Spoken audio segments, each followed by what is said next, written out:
esta tercera charla, ¿sí? Laudato Si, el cuidado de la casa común, nos la va a dar el profesor Román Guridi. Román es sacerdote jesuita y ha hecho su carrera, sus estudios en torno a cómo vincular justamente la sustentabilidad con la fe y es profesor aquí de la universidad en el Instituto de Teología. Él nos entregó uno de los artículos que estamos pidiendo que lean para el martes, el decálogo verde de la sustentabilidad, que es una buena provocación para fundamentar y comenzar la discusión que esperamos poder tener el día martes. Román. Bien, buenas tardes. Me pidieron que ocupara tranquilo, no vamos a bailar, no voy a hacer nada, no voy a cantar, pero me pidieron para que se escuchara mejor que ocupara este micrófono. Y yo quiero partir siendo bien honesto. Y el objetivo fundamental de lo que voy a decir es una provocación.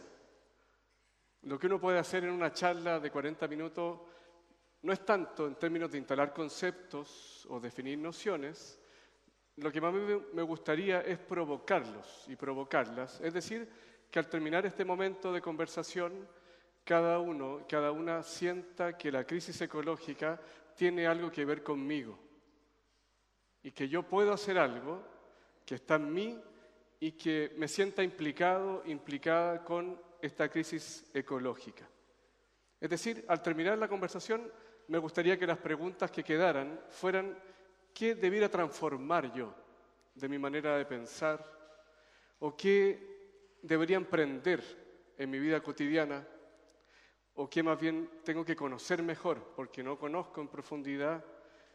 ¿O debiera enfatizar en mis relaciones, en mi manera de vivir, en el modo en que interactúo con personas, con otros seres y con cosas también? Voy a hablar a partir de Laudato Si, que es una carta, un texto que escribió el Papa Francisco. No les voy a explicar ese texto, sino que a partir de ahí quiero levantar ciertas nociones y lo que voy a decir se va a construir en torno a tres grandes nociones.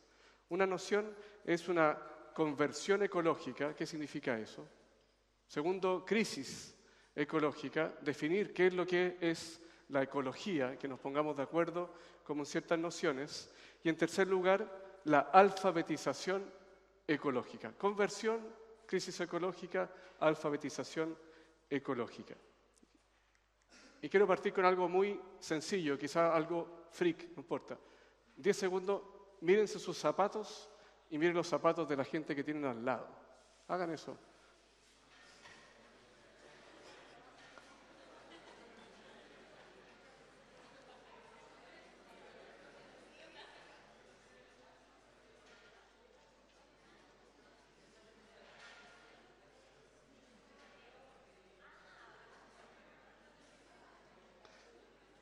Bien, probablemente lo hacemos, pero lo hacemos de manera más sutil. Miramos los zapatos de al lado porque yo me pregunto, y ustedes también quizás, ¿por qué de alguna manera el zapato se ha transformado en un elemento de moda o cultural? Es decir, cambia el modo en que utilizamos los zapatos, su estética, su forma, sus componentes. ¿Por qué les digo eso? Porque el zapato de alguna manera es un signo de identidad. No me da lo mismo el zapato que utilizo. Y si uno se fija cómo van transformándose las modas, se da cuenta que sirve el zapato para yo identificarme. También cuando vemos series de televisión nos damos cuenta que es fácil identificar a personas a través de la huella que dejan. Y uno dice, mira, en la escena del crimen quedó alguien que pisó acá sangre y por la huella que dejó podemos identificar de quién se trata, porque la huella que uno deja es muy particular. Y esto yo creo que ya interesa, porque es pasar de algo estético, de un zapato, a algo ético, que es decir, la huella que yo estoy dejando. Porque la huella me identifica. Si la televisión pillan a la gente mala a través de la huella, yo también estoy dejando una huella, que no solo estética, sino que tiene una dimensión ética. Por ejemplo, esta imagen se está utilizando en el lenguaje, la huella de carbono. ¿Y qué es lo que es la huella de carbono? Es la producción de gases de efecto invernadero, fundamentalmente CO2, que yo directa o indirectamente produzco a través de mis actividades. Voy, tomo el bus, la micro, estoy colaborando a una cierta huella de carbono. Estoy produciendo también yo que se genere cierto carbono. También se habla, por ejemplo, de la huella ecológica. Nuevamente esta metáfora de la huella, que es la cantidad de terreno o de recursos que se requieren para producir mi sistema de vida. ¿Qué? Por ejemplo, me estoy comiendo un pedazo de carne y dice, mira, para que ese pedazo de carne esté en tu plato se necesitaron 200 litros de agua y se necesitaron 3 hectáreas de pasto para que esa vaca pudiera alimentarse, engordar y que luego la mataran y llegara el pedazo de carne a tu plato. La huella ecológica, lo que necesitamos de espacio y de recursos para sostener nuestro estilo de vida. A mí me interesa más bien, más que la huella de carbono y la huella ecológica, tomar un dicho popular, dejar huella. Es como un anhelo que tenemos. Quizás no lo decimos de esa manera, pero a todos nos gustaría dejar huella en este mundo. Que yo pase teniendo un impacto en mis relaciones y también teniendo un impacto en la realidad. No da lo mismo el impacto que yo genero. Y entonces con la imagen de la huella, lo primero que quiero decirle es que tenemos que pasar justamente de la dimensión estética de esa huella, de ese zapato, también a la dimensión ética, que levanta la pregunta de cuál es la huella que yo estoy dejando en este momento, cuál es la huella que me gustaría más bien impulsar en mi vida cotidiana, cuál es la huella que quiero dejar en otras personas y cuál es la huella que yo quiero construir en la realidad a través de mi vida cotidiana.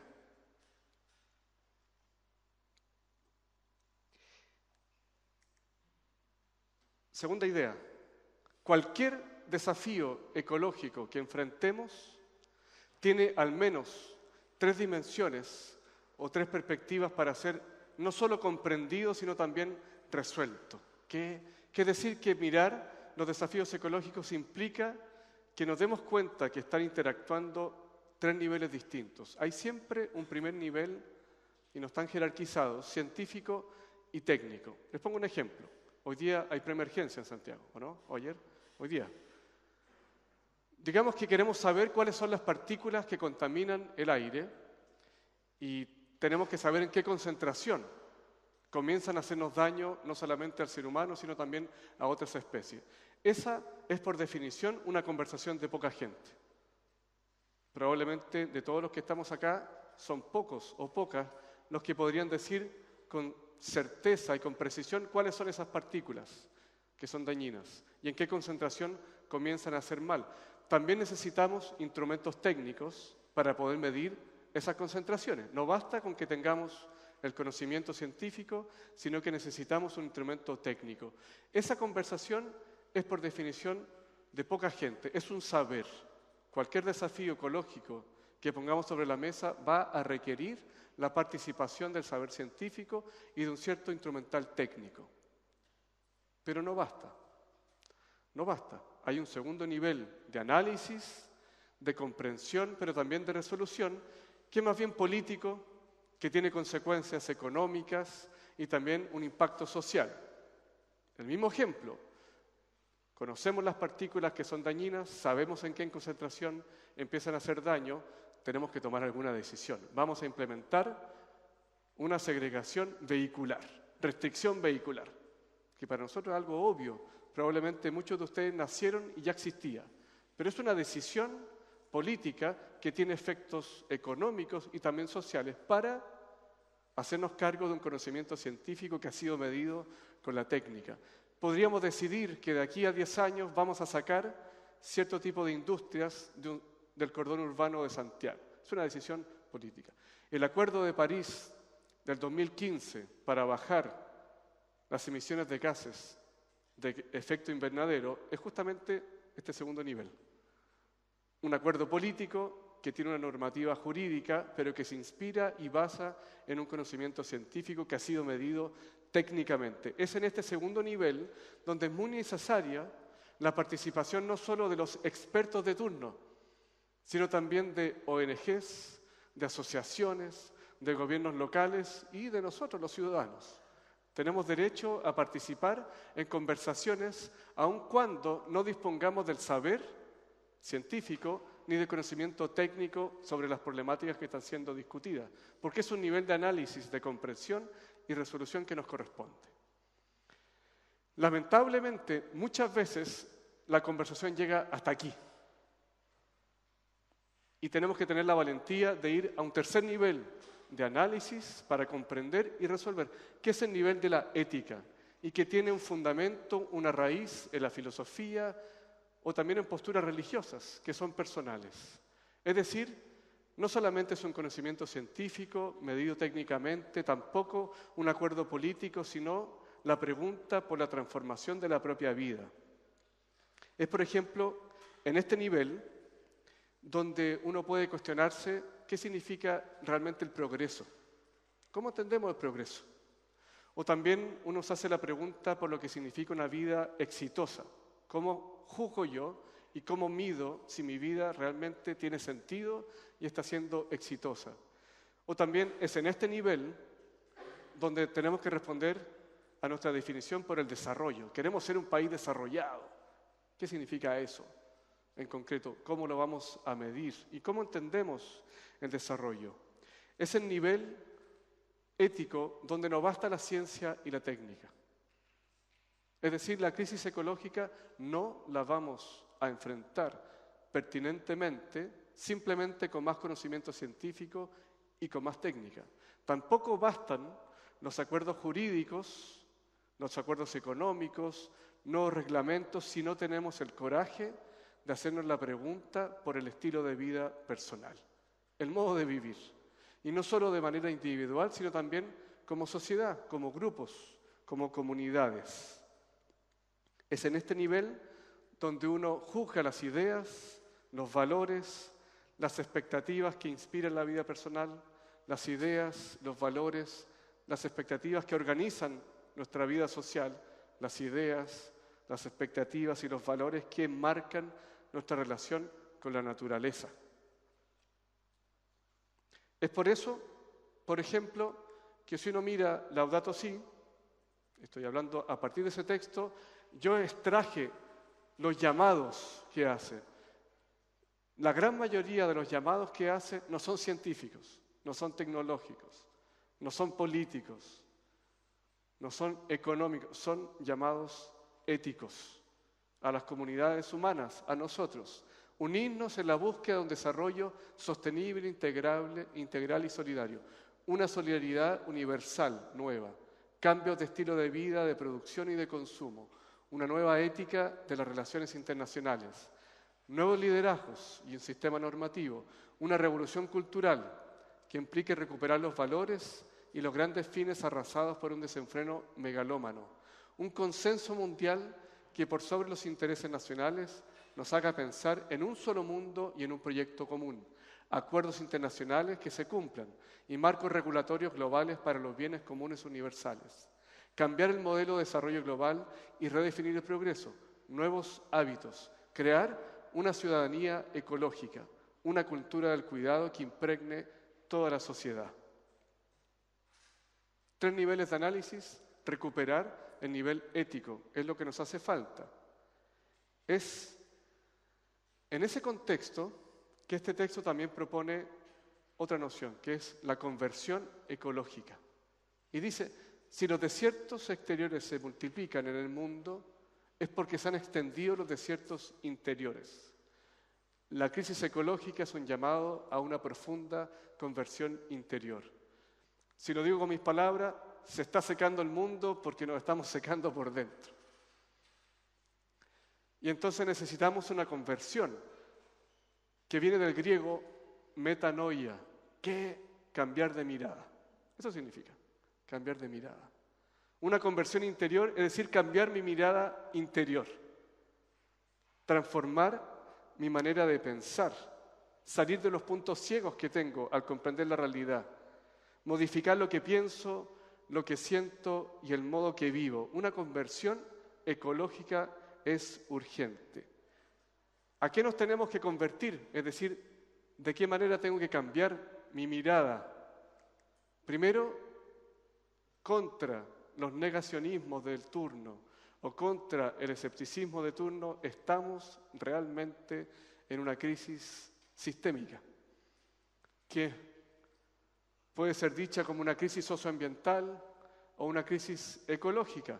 Cuando uno va a un documento del año de 1987 de la ONU, el documento se llama Nuestro Futuro Común, pero es conocido popularmente como el informe Brundtland por la persona que dirigió el grupo de investigación. Ese documento le da carta de ciudadanía a una noción que para nosotros es de uso común. ¿Cuál? Desarrollo sostenible o desarrollo sustentable. Ese mismo documento dice, no estamos viviendo una crisis al lado de la otra, una crisis financiera, una crisis de la producción de alimentos, una crisis ambiental, una sola crisis. Una gran crisis socioambiental, sistémica. Lo primero que tenemos que convertir, cambiar la mirada interior, es aceptar que estamos viviendo una crisis, normalmente caracterizada por sus manifestaciones ambientales, la pérdida de biodiversidad. Algunos dicen que estamos asistiendo casi como un reality show a la sexta extinción masiva de especies, y la estamos viendo. El agotamiento de recursos que no son renovables y los efectos sociales que eso trae, por ejemplo, el problema del agua, la contaminación en todas sus formas, especialmente hoy día se habla mucho de el calentamiento global y el cambio climático, una forma de contaminación generada a la base. Y cuarto, el riesgo de accidentes nucleares, químicos o biológicos por el tipo de armamento que estamos desarrollando. Suele hablarse de la crisis en sus manifestaciones ambientales. Yo les pido que saquen sus celulares, por favor, o sus computadores si están. Y que los lancen aquí. No. Y que entren a esta página web.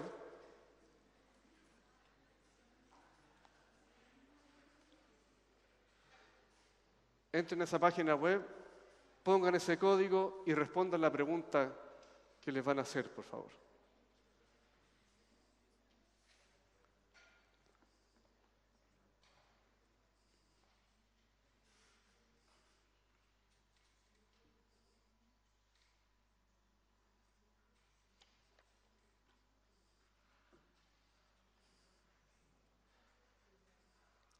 No se dejen influenciar.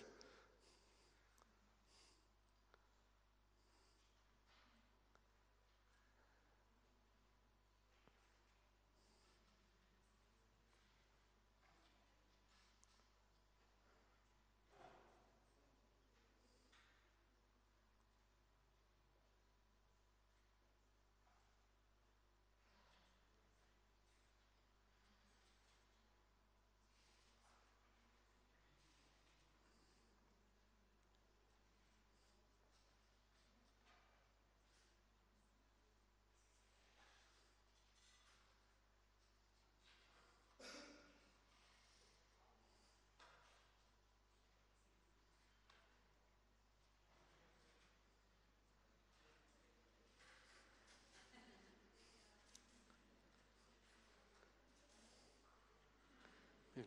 Falta uno que responda. ¿Quiénes respondieron un modo de vivir y de pensar? Levanten la mano, por favor. Bien, se pueden retirar, por favor. Normalmente las causas de las cuales se habla en la literatura son las que están ahí. Son las que están ahí. Se habla de la sobrepoblación. En 50 años o 60 años la humanidad triplicó su cantidad, con lo que significa, desde el punto de vista tensional, los sistemas productivos. Necesitamos más energía, más alimentos, más agua, y también la tensión que implica que los sistemas naturales puedan absorber los desechos de una humanidad que ha triplicado su número. Se suele hablar como un elemento preocupante, la sobrepoblación. Se habla mucho de la ciencia y la técnica. ¿Quiénes, los dos que no tengan temor de levantar la mano, quiénes pusieron ciencia y técnica? Ahora nadie. Se vieron en desventaja, ahora no. Pero se habla que es de las razones principales. El impacto del ser humano en sus entornos aumentó exponencialmente con la ciencia y la técnica. No existe el impacto cero, es una ficción. Todas las especies impactan sus entornos. El ser humano también. Lo que ha cambiado es que con el conocimiento científico y con la técnica, el impacto nuestro en nuestros entornos ha crecido exponencialmente. Es una causa verdadera de lo que estamos viviendo. Por supuesto que la industrialización y el funcionamiento económico forman parte del problema, pero, y me alegra que en general hayan respondido.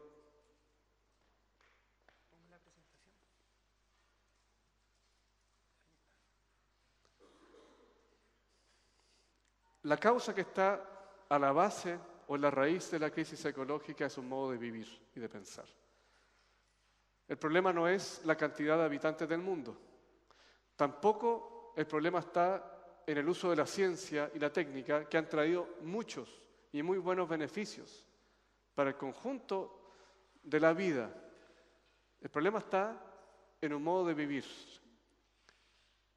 en ciertas ideas, en supuestos, en valores que sustentan, que fundan nuestra manera de habitar el mundo, que las cosas que hacemos todos los días, el modo en que nos desplazamos, las búsquedas que tenemos, el modo en que consumimos, las cosas que consumimos, el tipo de desechos que generamos, el tipo de impacto que tenemos en la realidad.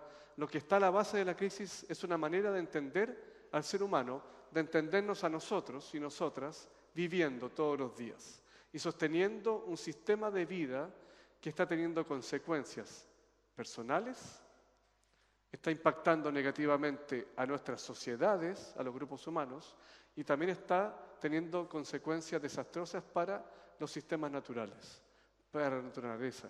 Un modo de vivir. Lo segundo que hay que convertir es que yo puedo hacer algo. Y esto es muy importante porque vuelve a poner sobre el tapete la dimensión ética del problema. No se trata simplemente que la ONU tome grandes acuerdos, que los países se movilicen, que haya buenas ONGs o gobiernos locales que resuelvan los problemas. Yo también puedo hacer algo. Puedo transformar no solo mi manera de pensar, sino el circuito cotidiano de mi vida, la manera en la que vivo. Y esto es muy importante, porque se trata de entender que la crisis no está aconteciendo en el exterior a mí. No le está pasando al agua, no le está pasando al clima, no le está pasando a los animales, a las ballenas, sino que la crisis también está aconteciendo en mi manera de pensar y en mi manera de vivir cotidiana. Ahí es que soy convocada para una respuesta ética. De hecho, crisis significa etimológicamente una decisión.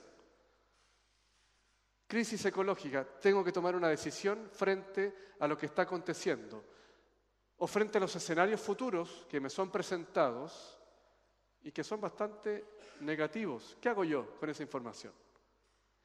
Crisis también significa etimológicamente juicio. Y entonces decir que estamos viviendo una crisis ecológica es afirmar que estamos viviendo un juicio y lo que está siendo enjuiciado es nuestra manera de vivir, los valores que la sustentan, nuestras búsquedas cotidianas, las ideas que comandan nuestro progreso y desarrollo. Eso es lo que está sobre el tapete de los acusados y está siendo enjuiciado. Por lo tanto, yo puedo hacer algo. Tengo que recuperar la dimensión ética de la crisis ecológica. No es algo meramente natural que yo contemplo desde fuera, sino que la crisis también está en mí.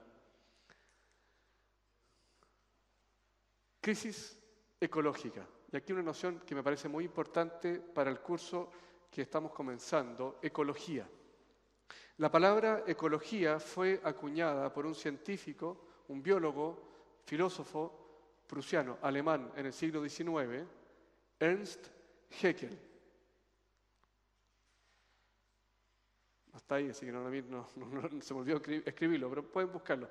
1866, en su texto Morfología de los organismos, propone esta noción de ecología. ¿Y qué es lo que entiende él? Necesitamos una nueva ciencia, dice. Una ciencia que no estudie a los organismos de manera independiente, sino que estudia a los organismos en sus relaciones, en sus contextos, en sus entornos.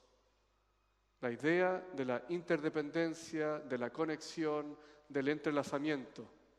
Esa es la ciencia que necesitamos. Y segundo, él dice, ¿para qué? Porque si comprendemos la red de interacciones de la realidad, vamos a saber cómo comportarnos los seres humanos.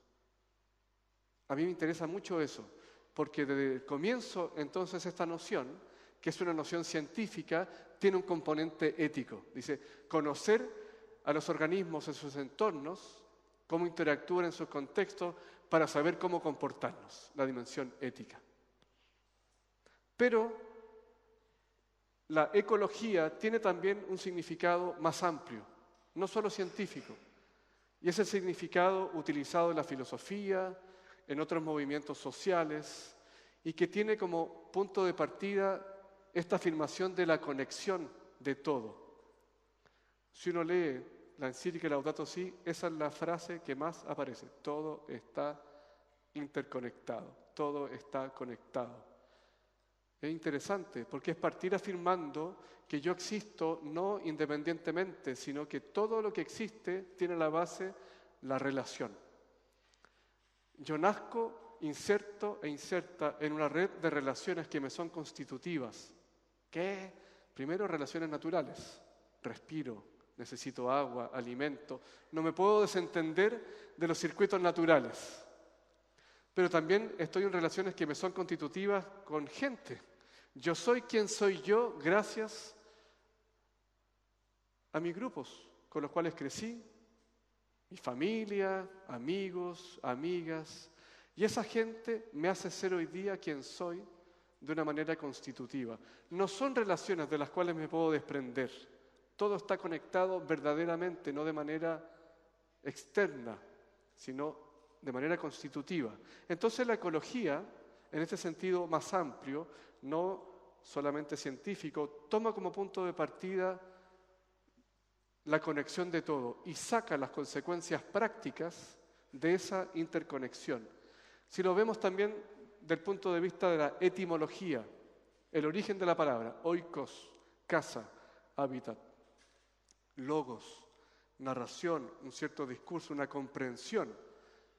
Un discurso, una comprensión de nuestro hábitat, de nuestra casa. Entonces la ecología tiene que ver con pensar y poner en práctica nuestra manera de habitar el mundo. ¿Qué? La ecología es cómo nos imaginamos, cómo pensamos que debemos vivir todos los días, aquí y ahora, interactuando entre nosotros, en comunidades humanas y también con el resto de los organismos, de los seres y de las cosas. Esa es la ecología. Saquen su teléfono de nuevo, por favor. Y respondan la pregunta.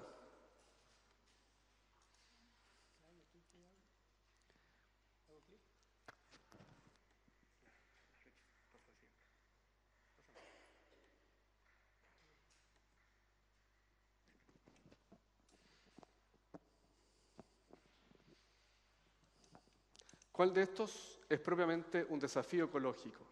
La pérdida de biodiversidad, el calentamiento global, el planeamiento urbano, los hábitos de consumo, la seguridad alimentaria, todos los anteriores.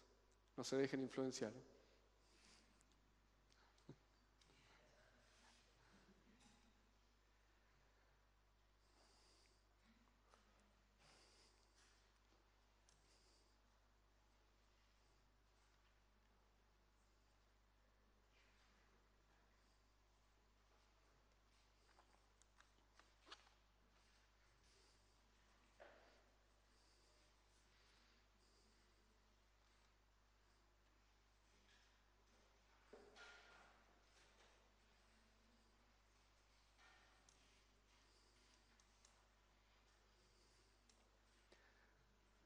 Bien, prácticamente respondió la mayoría.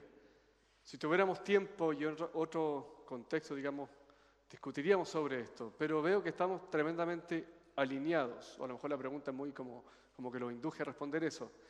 Pero esto es muy importante. solemos identificar muchas veces de manera espontánea la ecología con el medio ambiente. Y entonces decimos crisis ecológica igual crisis ambiental.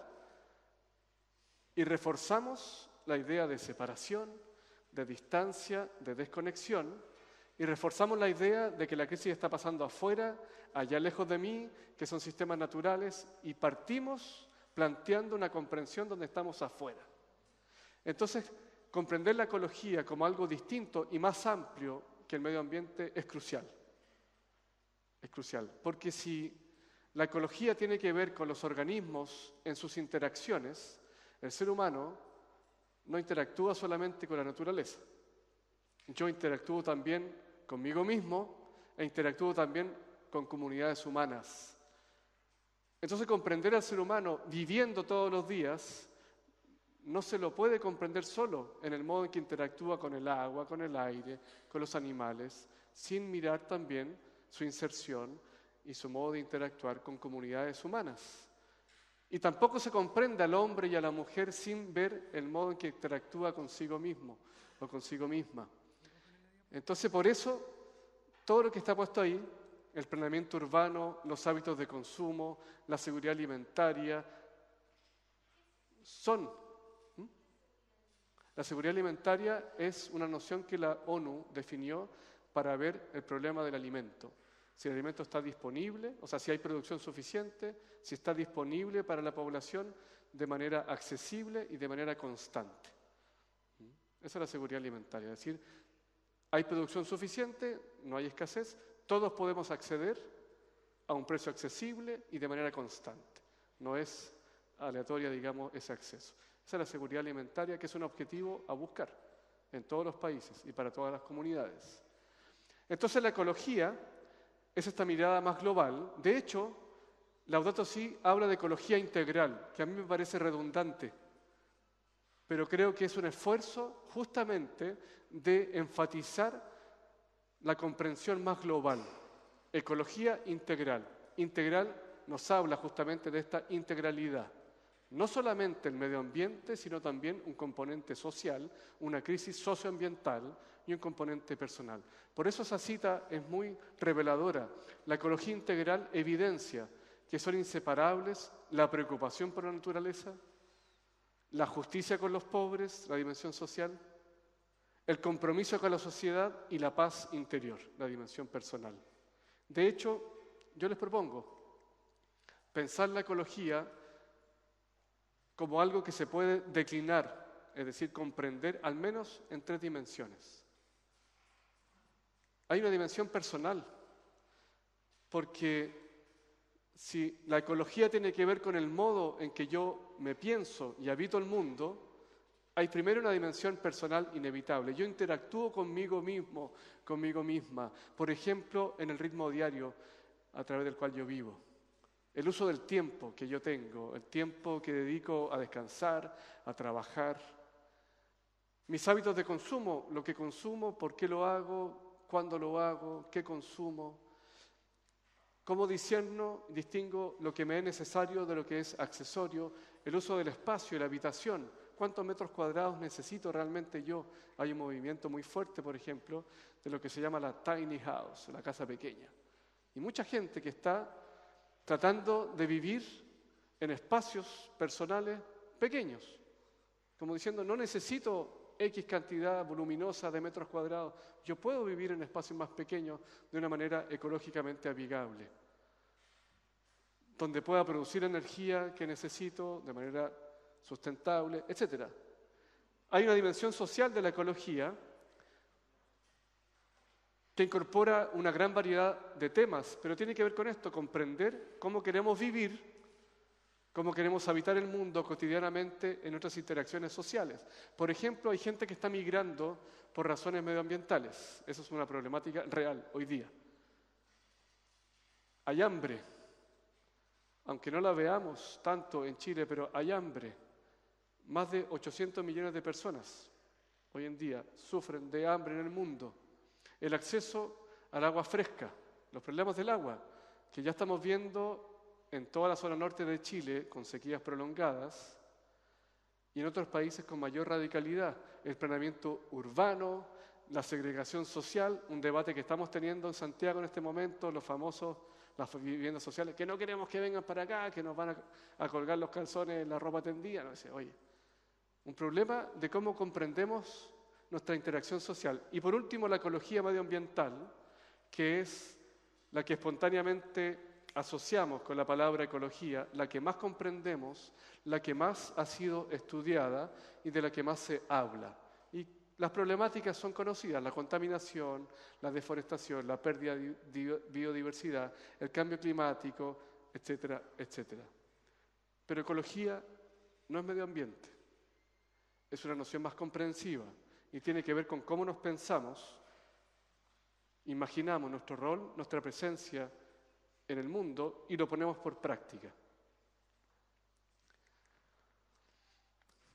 La última noción que les quiero proponer es la de alfabetización ecológica. ¿Qué quiere decir eso? Todos sabemos que hay gente que no sabe leer y que tiene que ser alfabetizada. Alfabetizarnos ecológicamente significa, en primer lugar, conocer mejor los circuitos naturales de los cuales yo dependo.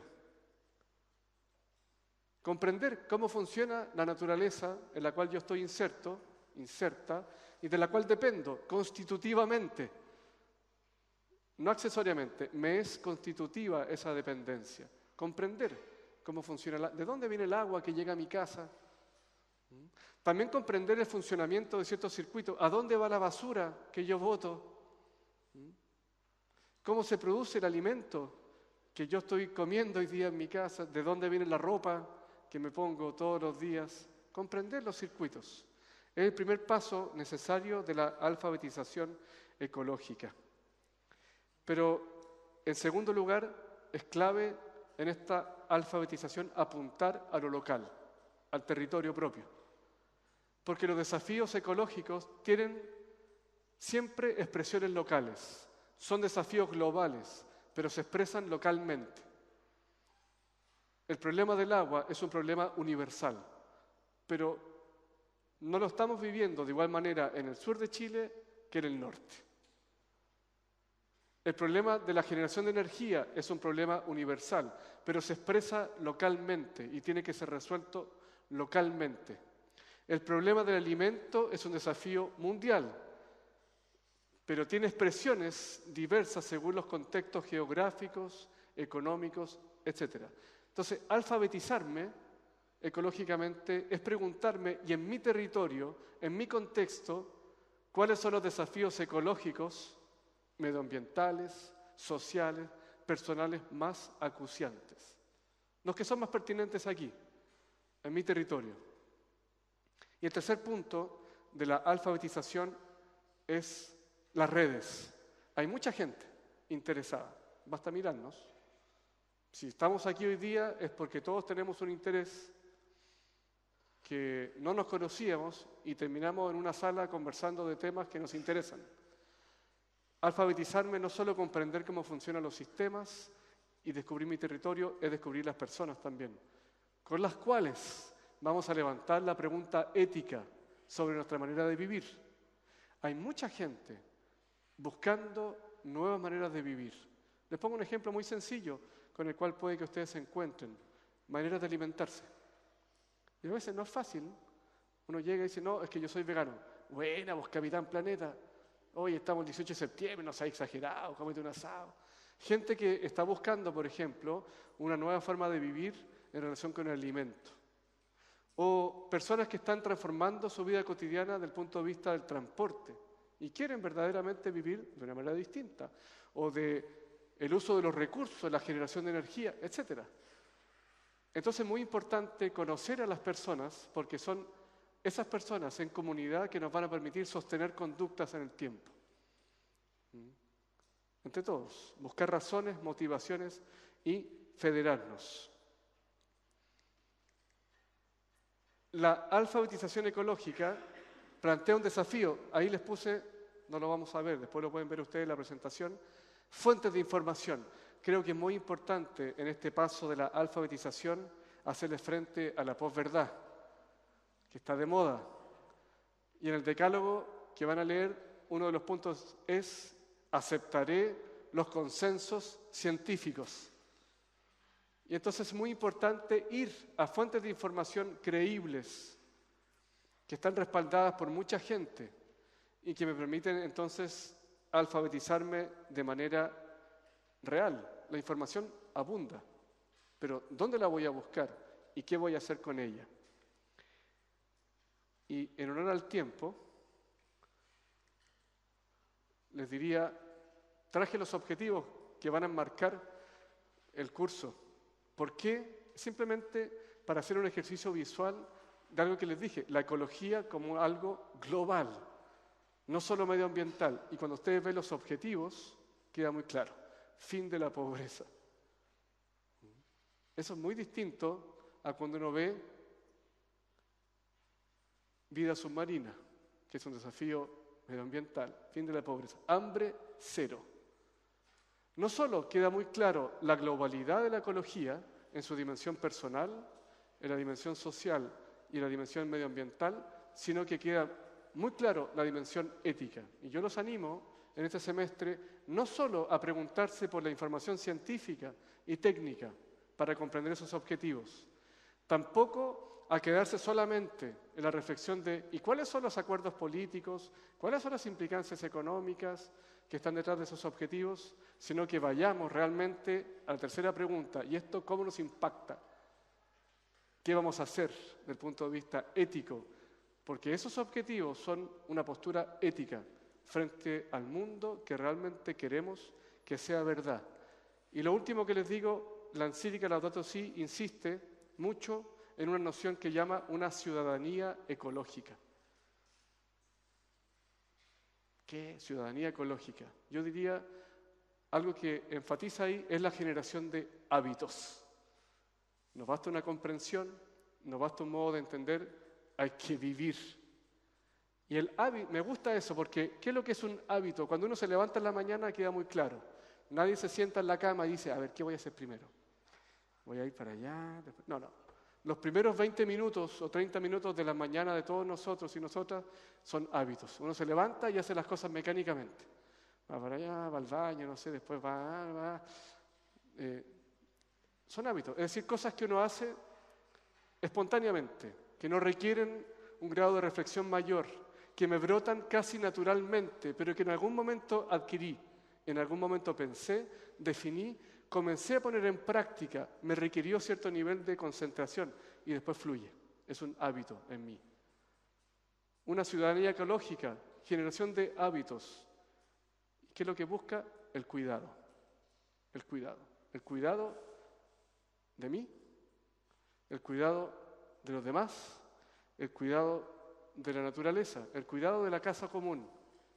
Que sea un hábito, que brote en mí espontáneamente, sin mucha reflexión, que no me signifique un gasto de energía, porque puesto que me hago cargo de la pregunta ética, entonces fluye en mí este hábito del cuidado. Muchas gracias.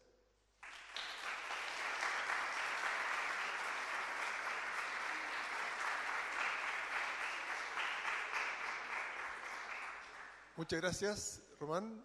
No sé si hay espacio para alguna pregunta que quieran hacerle a Román. Sí, por favor. Lo más fuerte que puedas.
Yo creo que hay algo muy importante a desmontar, no en tu pregunta, sino en la comprensión a veces. Primero, justamente que el enemigo es la ciencia o la técnica. Cuando justamente el conocimiento científico y sus aplicaciones tecnológicas han traído mucho esplendor a la vida en su conjunto. Por ejemplo, las situaciones que tú señalas. Entonces sería un error, yo creo, pensar que lo que tenemos que hacer es volver como a una época de la historia donde todos estos elementos que hoy día forman parte de nuestra vida cotidiana no existían. Como si, esa es la ficción, como si entonces en ese momento sí que vivíamos en armonía con el entorno. La pregunta yo creo que es distinta. Si toda especie genera un impacto en sus entornos, la pregunta que tenemos que hacernos es cuál es el impacto que nos parece éticamente aceptable y cuál no. Y esa pregunta se responde en comunidad. Se discute. Entonces los ejemplos que tú muestras, bueno, eso es lo primero que diría. Lo segundo, en esa conversación no dejaría fuera la pregunta por renunciar. Por supuesto que en esa conversación puede existir la pregunta por renunciar. Es la pregunta que uno se hace a veces personalmente. ¿Tendré que renunciar a esto o no? Es una pregunta ética. Y creo que no tenemos que tenerle miedo a tenerla. Esa pregunta. No en el sentido de que tenemos que renunciar. No, pero es una pregunta verdadera. Y lo tercero es desmontar algo que a veces uno lee en diferentes partes, los diarios, como si tuviéramos que escoger entre el desarrollo y el progreso o hacernos cargo de estos desafíos medioambientales que finalmente nos estancan. Pero si queremos crecer para sacar a la gente de la pobreza, tenemos casi como que hacer un poco la vista gorda. Entonces, es plantear la comprensión de los fenómenos separando dos aspectos que no deberíamos separar. Hacernos cargo de la crisis ecológica, es decir, en su dimensión personal, social y medioambiental, va a beneficiar directamente al progreso y el desarrollo. Y no es de ninguna manera un discurso para estancar el progreso o estancar el desarrollo. Eso es lo que diría. Bien, con esto cerramos la sesión de hoy. Quisiera agradecerle a Román, también a Luis y a Claudia, pedirles que para el día martes lean las lecturas que les estamos pasando. Recuerden que les vamos a indicar por el webcurso un momento en que vamos a hacerle un control. Y también vayan escribiendo su propia bitácora personal, ¿sí?